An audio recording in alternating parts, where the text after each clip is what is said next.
Hey, good morning, Tommy. Hey, Steve. Great weekend, huh? Yeah, it was pretty good. Boy, it was wonderful on the water. You must have been out on the water all weekend. You're all red. I wasn't on the water all weekend, Steve. I had to go to a wedding. Oh, that's too bad, because, you know, the stripers are running, and the weather was really perfect, and that sunset on Saturday night was excellent. I don't need to go there, And then Steve. Sunday was Steve, another I was perfect at day. a wedding. I was only able to vote for one day. I don't need to hear this about the weather and the weekend. You couldn't get out of the All wedding? right, you have a letter for me? Oh, that's really too bad, Tom, because Yeah. it was really a perfect I know, Steve. I weekend. don't need to hear it. Well, anyway, this comes from Victor in Eugene, Oregon, and what he writes is that every summer my old wood floor buckles up, swells up, along one seam. In the winter, it lays flat again. What causes this, and what can I do about it? I know the problem well. It's a damp basement. I live in a house that was built in the 1800s. My basement is damp in the summertime. The humidity from the basement migrates up through the subfloor, it gets into the finished floor, causes it to swell. There's a weak section in that floor where maybe the nails aren't holding well, and that floor will buckle up.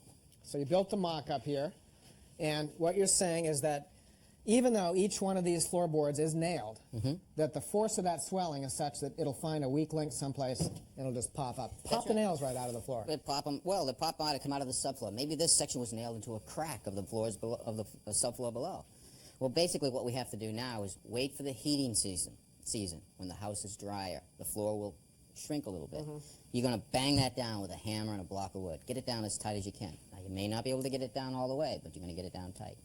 We then want to screw it down with a What good. are you using here? Well, I'm using a deck screw. I don't want to use a drywall screw because they're brittle. They'll snap on you. You're going to end up with another problem if that happens. But before I screw it down, I want to drill it, and I want to use this. This is a counterbore.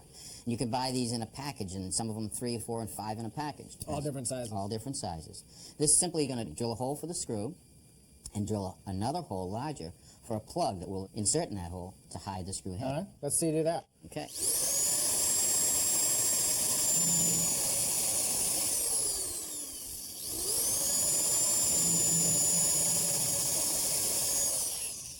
Well, I suppose in an ideal world, Tom, you'd want to sink that screw through the subfloor into a joist, wouldn't you? It would be great, Steve, but it's difficult to find the joist.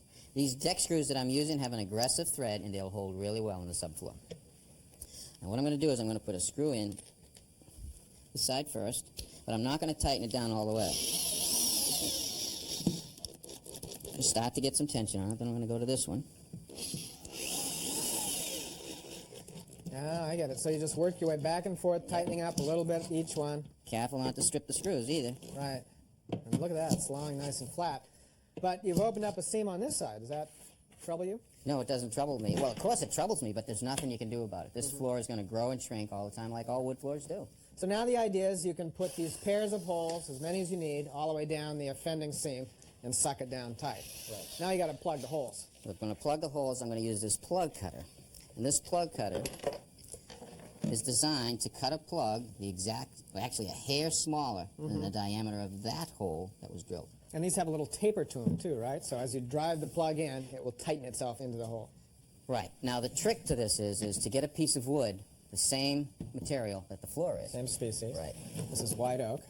So And it's a lot easier to do this if you have a drill press. well, the drill press is definitely recommended, so you're going to have to hold that board hard.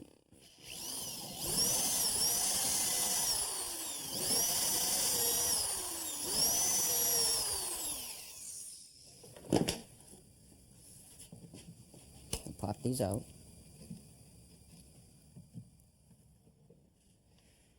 All right, now you want some glue? I sure do. Just regular yellow carpenter's glue. All right. Nothing fancy. Nothing fancy. And you don't need much, do you? No, just put a little in that hole like that. Pass me my hammer there. Now the trick to it is line the grain of the plug up with the grain of the floor. It'll become invisible eventually. And you don't want to whomp it in there super tight. No. You just get it in so it's firm. It won't pop out. Now all I'm going to do is I'm going to snap it off with a chisel, good sharp chisel. I'm going to go a little bit high because you got to figure out which way the grain's going. I don't want it to dig a hole. So you want the bung to protrude proud Ever so of the slightly, floorboard. yeah. Gonna come back in with some sandpaper. Oop, that one broke off. Pop right off. Okay, now I'm going to sand that off. Now, I suppose in an ideal world you want the glue to dry and then you come back and pop the top of the bungs off and sand it, right? Right. And you're not fussy about sanding the surrounding finish. No, I'm actually pushing harder at the point where the bung is, and I'm feathering it out, the finish out. So how are you going to match the finish? Well, this is a urethane finish, and I'm simply going to take and I'm going to spray it. I went and got some spray urethane, and I'll spray that. Oh, look at that. So you're sort of feathering it out into the old work. And that'll just blend right in with the flow. Hey, great trick, Tom. Thanks, Steve. Sorry you didn't go boating this weekend. Don't rub it in. Now here's an email from Melanie in Cambridge, Massachusetts. She painted her bathroom a year ago, and already it's starting to peel. What's going on? We could think of nobody better to dispatch than paint expert Jim Clark. He makes households.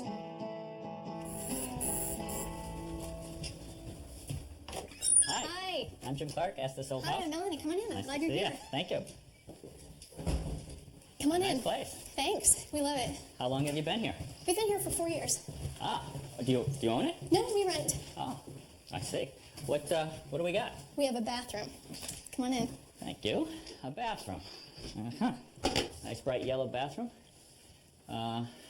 Looks like it was recently painted. What's the problem? Well, I just painted it this year. Before the paint was here, there was wallpaper all over the walls, and it was pretty old, and in the corners, the wallpaper was beginning to peel. So my idea was get rid of the wallpaper, attack the mildew, and paint the walls. Good plan. Seemed like a good plan.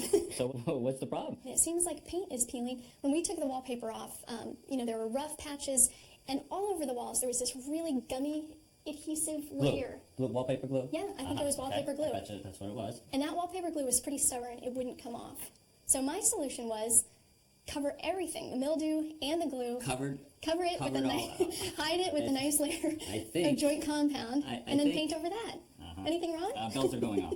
I think what the cause of this is that the glue is still underneath there, and it's reacting with, it's water soluble. It's The reacting with, glue is water soluble. right, and it's reacting with the water soluble joint compound, and it's reactivating, and it's crinkling, and it's growing underneath there. If you had only done one more application of stripper solution and kind of scoured that glue off with a green pad and used some real elbow grease, we wouldn't have this step to do now. Now, if you look here, Melanie, what we're going to do is we're going to take away the paint, we're going to take away the compound, and we're going to try to get back down to the original plaster and find that glue that's making this curl up on us. Some elbow grease. Why don't you try it? You just got to lean on it. Yeah, there you go. It's hard. And use two hands on it. That's good. What we might want to do is use some stripper solution on that and really get after this. Oh. I think you can see it's clearing up. And there's, I think, that glue. I think that's what's causing your trouble right there. Got some oil primer here, and I want you to just spot prime. That's going to seal in the water-based glue in case we didn't catch it all. Now, I'm going to let that dry. That's a quick dry primer, and you'll just go back to those steps that you originally used. So put another layer of joint compound on, right. sand it down, smooth out the texture, and then prime it again. Yes, you can't use too much primer. Oil-based primer, just make sure you stick with that oil-based primer. That's the insulating layer that keeps the problems underneath. Great, and then I'm ready to paint again. You ready to paint again? And I would say this time you should use a mildew-resistant paint. It's the only way to go for a bathroom. All right, great. All right, you did Thanks a great for your job. help. Very good. So what do you think, Tom? Did Jim get it right? Absolutely, Steve. People don't realize how wet a bathroom gets when they take a shower. I mean, he hit it right on the head with that oil-based primer. It's going to seal everything in. It would have solved a lot of problems. Right. And now, it's time for What Is It? All right, gentlemen. Now this tool is cast metal. It's got two wheels on it. It has a little ski jump tail on it. And this is the dead giveaway, the set screw. Oh, I know what it is. Tom Silva, what is it? Well, I didn't know until you said the set screw, Steve. You still don't know. I don't have a clue what it is, but maybe a nail puller. No, Rolling nail puller, yes. All right. You in case your boards move. All I know is it's too wimpy to be a landscape tool. Oh, yeah. Wimpy to be a landscape It's tool. going like this. Back and lower. Is it good for you, Richard? Yeah, absolutely. Now I know what it is because I had some of these. And this He is, hasn't got a you get clue. this underneath the refrigerator and you Under the tie a wire here and you can move the refrigerator. Well, we lift the refrigerator up and put it on top. I had a bunch of them. Yes. Okay. No, I had a bunch. That is good. Okay, Letty Beliveau, our mason, actually used one of these ones. You stick a nail in, you set it to the depth that you want, you set the set screw. This is for new work in a wall, so you just lay up the wall, let the mortar set for a while, you rake it out. Now you get a I see where I'm desired going. depth, yeah. Then you flip it around, and you trowel the joint smooth. Yeah. Nice uniform joints. Well, I feel stupid. Yeah. You look the one. Well, just put it on your Father's Day. All right, I wish got one. list. Now, you guys might not remember this, but I do. We're not old enough, Tom. My father had a guy that had one of these, worked with a tool that he had. Hear it? Rattles? No, it's not a rattle. It's not a rattle. No, you know what it is? Oh boy, this ought to be good. It's the original sight level. Yeah, can Just you see look through it? No. But it's good for the work I do. I'm going to guess that this has got to be at least a 36 or maybe a 40 gigawatt fuse. Gigawatt? Right. Yeah. It's a big fuse. Maybe a 50. I don't know. A 50? I think the rattle's key. Yeah. It's got a little puff of air. Well, okay. It's a personal air conditioner. All right, give it to me. Give it to me. It goes with another tool. It actually clamps on the end of the handle of a handsaw. Yeah. And what it does, that little puff of air is a diaphragm in there. So I move the handsaw up and down. The diaphragm blows the air away from the line, and you have a clear view of the line. Awesome. Does it work? No. And we did some research on them. We found we have a warehouse full of these. So if you guys want to get a deal on one, I might be able to get you one. So I'm replaced it with a huge vacuum now. It sucks everything up.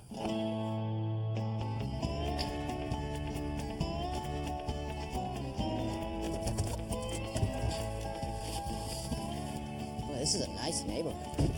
Nice little house. Sarah, Tom. how are you? Wow, thanks for coming. Thank you. Good morning. Jim, how are you? Excellent. So, Well, this is a great little house. Thanks. How long have you been here? well, about 6 years. Really? Have you done a lot of work? Yeah, about every year I try and redo a room, but the big thing is a couple years ago I redid the whole kitchen. So, Oh, really? yeah, want to check it out? Sure. Well, actually, since we're out here, can you take a look at these gutters really quick? I was already taking a look at those Yeah, I guys. saw Sarah. that. Looks like you need to maintain them a little more. We've got some grass growing up there. That's not good. Look here where the paint's peeling back. The water comes right down through there. Yeah. Doesn't look good. That looks like a little bit of wood rot there, too. Yeah, it's even worse this winter. This whole gutter actually fell down, and right now I just got to put some screws in it and tack it back up there. So, Yeah, so a temporary fix. Exactly. Yeah. Well, you know, wooden gutters require a lot of maintenance, and they get expensive. You're looking at $18 to $20 a foot. These gutters are probably original to the house also. Once the wooden gutter starts to rot, it can basically transfer that rot to a fascia board, and it looks like it's happened there, and also even a rafter tail. So it's an expensive proposition. well, let's save that for another day and let's move on to the Go house. inside, yeah. Okay. Oh, what a nice front porch. Thanks. We actually spend a lot of time out here at breakfast, at the table, and sometimes I even sleep out here. Well, that's great. It should be used. Yeah. And Christmas lights. Well, you know, mood lighting. Nice touch. Thanks. Oh boy, this is great. Nice living room, stairway, easy way up. I like the layout. TV, everything. It's small, but nice. This is the dining room, and we really love this corner hutch. I love that piece. Yeah. That's really nice. Original to the house, I can tell. Definitely. Yeah, actually, all the houses in the neighborhood are pretty much the same, built at the same time, and they all have the same hutch in the dining room. It's pretty. It's pretty. Come in the kitchen. Okay. Oh boy, this is laid out really well. We have our sink, refrigerator, and oven. Nice job. Did you guys do it yourself? No, I got a local contractor to do all the work. Oh, that's good. That's good. Well, in your letter, you said something about a porch or a patio, and Right. It's out back, but we should probably go downstairs to get to it. take a look. Okay. Lead the way. Thanks.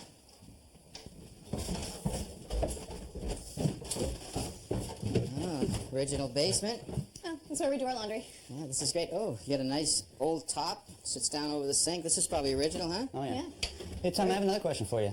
See the green paint in the wall and how it's chipping really bad? Yeah. I want to know if is it dangerous? Do you think I should have it removed? Or? Well, you can chip off a piece and send it out and have it tested to see what it is, but there are chemicals out there that you can put on the wall to help you get it off.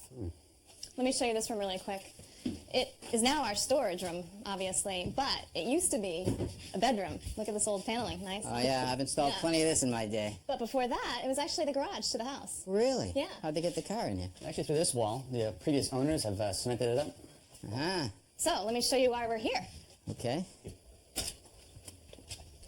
Well, this is our backyard. This is nice, Sarah. Thanks. It's not too big. You see the property border goes right through here. Well, what I like about it, you got a small lawn and you don't have to, a lot to cut. Yeah, this is our old barbecue. Yeah, it looks like a flower pot now. Don't push it too hard. A little fragile, huh? Yeah. And this is our new barbecue area. Well, I like it, brick patio. This is great. Did you guys do it? Actually, Jim did it a couple weeks ago. You did. I see you put it in sand. It looks like you did all the right tricks. How, Well, we actually followed the directions right out of this old house book, so All right. it worked. Yeah. Well, great. Okay, so tell me what the problem is. We can see the garage when they walled it up. They used a different kind of cinder block than the original cinder block that came with the house, so it doesn't really fit in, and it's sort of big and bleak. And Yeah, we spent a lot of time out here grilling with our friends and just want something better behind us. Okay, so, I mean, what do you want to do? You want to paint it? You want to wallpaper it? I mean, there's all kinds of things you could do, but I don't really know. Cover it I up. don't know. Well, I think the first thing that we have to do is really look around to the neighborhood and see what they've done. You know, a lot of these houses had the garages in the backyard, and most of them have walled them up because it's pretty impractical. You'd think you had someone to drive down the driveway, across the backyard, and into the garage. Yeah, well, it's got to be pretty tough to get the car out of the garage once you get it in there. It's a pretty tight turn. It's a long way to shovel in the winter, too. Right. You can see what the neighbors did is they actually covered theirs up with lattice. Well, you know, as I look around, the lattice work is really appropriate to the era of the house. And you could take a modern element like a board and batten system or even a stockade fence and put it up there, but I don't think it would look good. It's wrong for the era of the house. I think if we go with the lattice system, it'll work. What do you think? I think it's okay. I'd like to grow some flowering vines on it or something. Oh, yeah, you can absolutely do Okay. that. You want to take a ride with me? We'll go down to the home center, take a look at the stuff that they have, and we'll start the project. Okay, sounds good. Sounds good. So again, Tom, the idea of the black paint that Sarah's putting on the wall right now is to simulate what a shadow would normally look like behind a lattice porch. That's the idea. You know, this doesn't feel like wood. Well, that's because it isn't. It's actually solid PVC cut to look like boards. It really performs better than wood outside. And you know what? If you like white, you don't have to paint it. Okay, Jim, can you hold that in even on the bottom? I'm going to pull the center out to bow it so I can pry it in here. What's the purpose of this 1x4?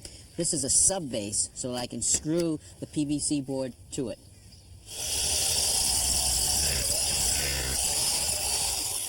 Now, Jim, I'm going to hold the wood to the masonry with this spike that's bent. And when it goes into the hole, it acts like a spring, and it holds it under tension.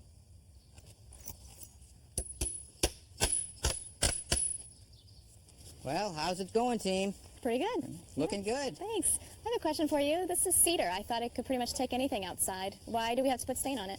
Well, it can. Cedar is an excellent choice of materials for outside use, but you're going to be putting this up against the masonry. You're going to be watering it all the time because of your plants. All the protection we can give it, the better. Now, it's also a lot easier to paint it now or stain it now before it goes up. Good point. So, Tom, tell me again, 1, 2, 3. Why did we decide to do 3? Well, there's no structural issues to deal with. It's simply aesthetics. And 1 would have been very plain, 2 would have been kind of awkward, and 3, architecturally, plays very well. I think it's all a matter of taste, Sarah. Okay. Tom, I've never seen one of these before. What's it do? Well, this is actually a pocket cutter, and it's basically a template that holds the router on a pivot, and when I swing it, it cuts a ramp-like groove in the board. And if you see here, that ramp is so that I can drop the screw in it, and screw through this board into this board makes a very strong connection. The screw that I'm going to use is a panhead screw. Now, I still have one more thing to do. I actually have to drill a hole in the end this way so that I don't split this small section of the wood when I drive the screw through it. And this guides me right through. Watch that screw, that head of that screw will just pull this right together. Look at that. Is this going to be sturdy enough for a whole joint? Oh, yeah. This is going to be strong like bull.